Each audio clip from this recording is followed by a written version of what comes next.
next step now is to fit a heater. So we've been travelling around with a convector heater, which is all right, you know, when you've got hookup. But the problem is when you go off grid, you then got a problem. And we plan to go up to Scotland in a few weeks' time, and that's going to cause us an issue. So what we're fitting now is a diesel heater. Now there's plenty of videos out there that show you how to fit a diesel heater properly, and I'm not saying I'm not fitting it properly, I'm just saying that I'm not an expert and I'm doing this myself. But just as I said in previous videos, to show that anyone with a bit of DIY skills can actually do this stuff. It's not that hard. There are things you have to be careful of, obviously, especially when fitting a diesel heater. So what I'm going to do is take you through what I've done, and show you some of the things that aren't on the videos that you need to think about, because most of these videos show a transit van and they just got plenty of floor space and all the rest of it. Well, what happens when you get to a proper motorhome? That's not so easy. So I'm going to run you through what I've done so far. Right, so the first thing to consider is where you're going to put the fuel tank. Now, most of these diesel heaters come with a 10-litre fuel tank, and it's not small. So in this instance, what I've got here is the sealed unit that I've got for the gas bottle, which is underneath the bench seat at the back of the motorhome. And what I'm going to do is to fit this diesel tank here. Now this is a cupboard that I built, but it seems to me to be a reasonable space to put the heater in. As you can see, I've got the heater upside down in the moment. This is a turret floor plate. You have to buy that separately, but just to give you an idea, what I'm doing here is the pipe, the output pipe for all the heating, is going to run underneath the units, and then I'm going to be drilling holes in this kickboard so that the heat blows out across. Now the reason for that is you don't want it blowing into your bedroom area. A lot of the places say, yeah, put it underneath the back seats. Problem with that is if you've got stuff underneath your bed when it's made up, then you're blocking that airflow. For the heater, yeah, there's people going to say this is really tight in here, but the idea is I'm going to put 2 air vents, big ones here, so that it allows the airflow in. Now you can see I've already run the fuel cable through. I'm now in the process of running the wiring. So the wiring you get with these is not long. It comes in like this braided covering stuff, which is fine. There's nothing wrong with that. It's low power. But my fuse panel, if I track up, you can see under there is the new fuse panel, which is going to be replacing this old Zig that I've got up here, which has served its purpose. It's all right, but all I'm going to be using that for is charging the leisure battery when I'm hooked up. So as you can see, I've got to run the cable up to this point here. So the wiring, what I've done is I've run it up to this point here, up to there, and now I'm going to track it up to the fuse box there. I've run an extra piece in because I've got to extend it, and then the only consideration you have is where you're going to put this. If you put it up the top there, that's all well and good, but you can see that's a full arm stretch and it's not really easy to read. So I think what I'm going to do is plonk it there, so that it's eye level, I can read it, and all it means is I've got to drill a hole through there, round the back of this partition where I've already got some wire going through various holes, and then that can come in through up to the fuse box, put some loop connectors on it, and then connect it up. All of that has taken me a couple of days to figure out where on earth am I going to put this and what's the best place to do it. The exhaust for the unit, which is going to go out down through the floor, that's going to run alongside the engine exhaust, so that's already been thought of. It's well away from the window. The other thing to mention is the turret plate that comes, that you can buy off of Amazon. They're pretty standard. Check yours to make sure it is right for your particular model. I've gone for a high turret. You see that's quite a depth, and that's because I have a wooden floor. Now the reason for that is here I've got 9mm of ply sitting on 20mm of joists and floor plates and under plywood as well, so I need it to go through. Now the problem with these, and it doesn't tell you this in the manual, it doesn't come with a kit, right, is you need to go to Amazon and buy yourself a hole cutting bit. Now that is huge. It's 127mm, which is big enough, and if I show you, it is big enough to cut a hole for that. There you go, and that's a perfect fit there. Now the other thing that they don't tell you is that if that's pointing downwards, you've got this lovely flange sitting on the underside of your motorhome. All your plywood comes up to this. It's not a really great seal. Yes, you will put sticker flex 522 round it, because this won't get hot, but much better, get yourself one of those. Right, all that is a hot air flange. Okay, this is a 125mm. As you remember, I said that was 127. 125, and as you see, that fits in there quite nicely. If you imagine that on the underside of your motorhome, you've got an actual edge that you can put your sticker flex on, and that will seal it properly, and there's still plenty of room on the inside of that aperture to get your pipes out. Right, so an update. So what I've done now is I've actually gone and bought an extra kit which allows for more of this, and this is the actual tube. The ones I got with this were 500mm long pieces, and they're quite frankly too short, so I'm going to go for the slightly longer ones. You can see there's one there, and I've started drilling through the housings. Now with this, the interesting part for me is the fact that these housings that clip in like that are actually swivel type, so you can aim them wherever you like. Word to the wise though, make sure that you take this board and line it up underneath there. Let me just get down, and miss these struts. Okay, very important, obviously.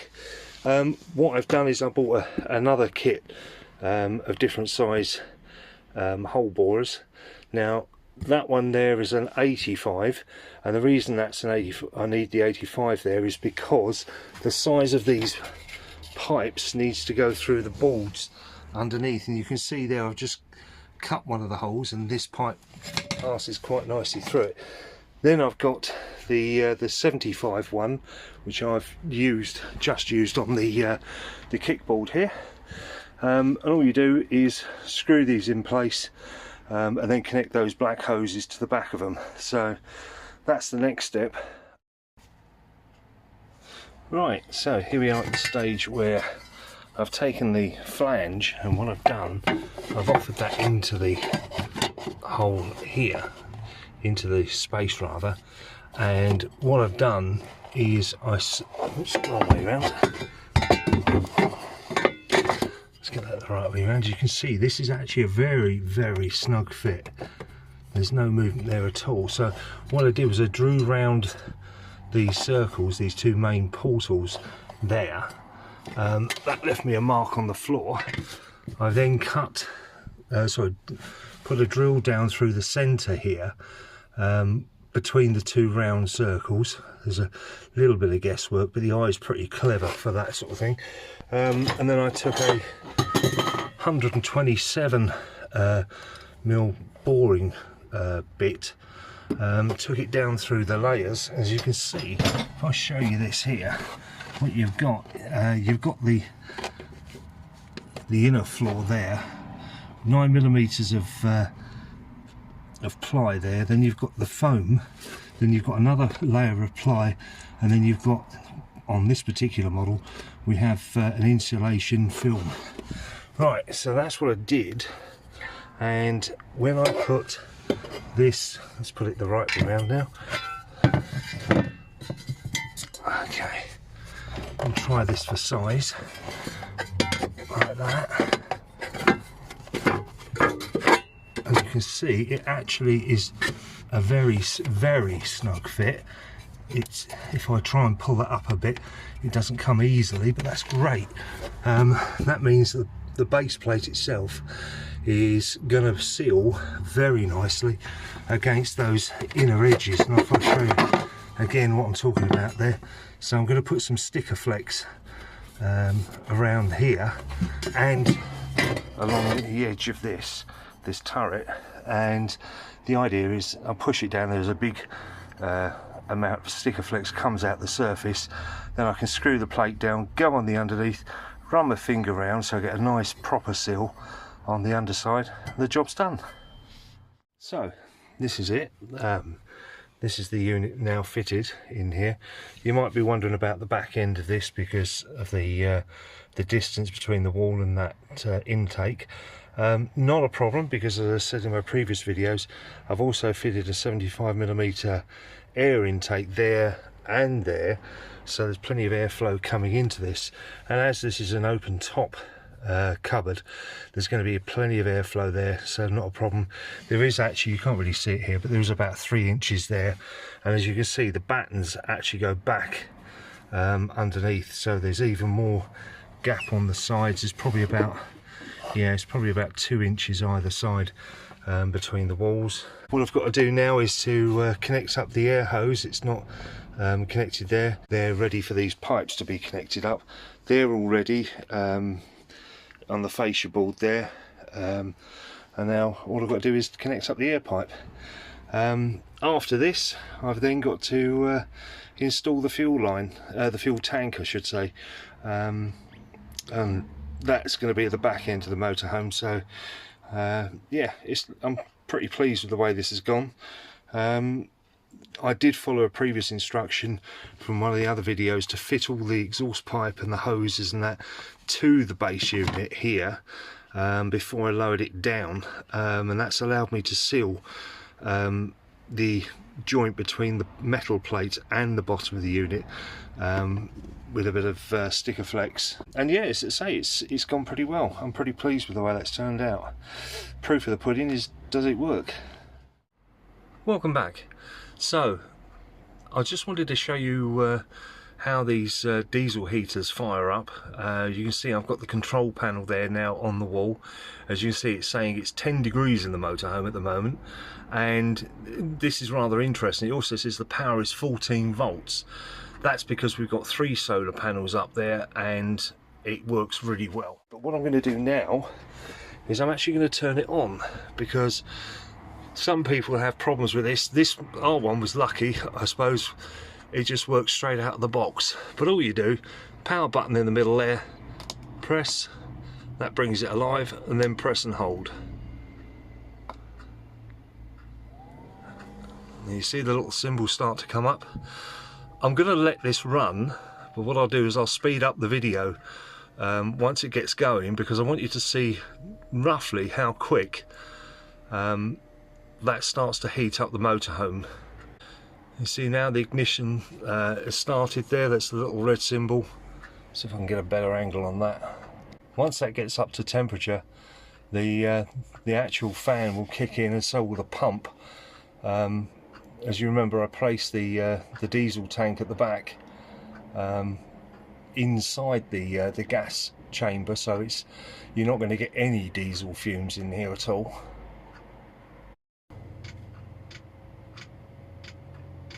There you go, I hope you can hear that. That's the actual pump kicking in. It's priming it, getting ready for ignition.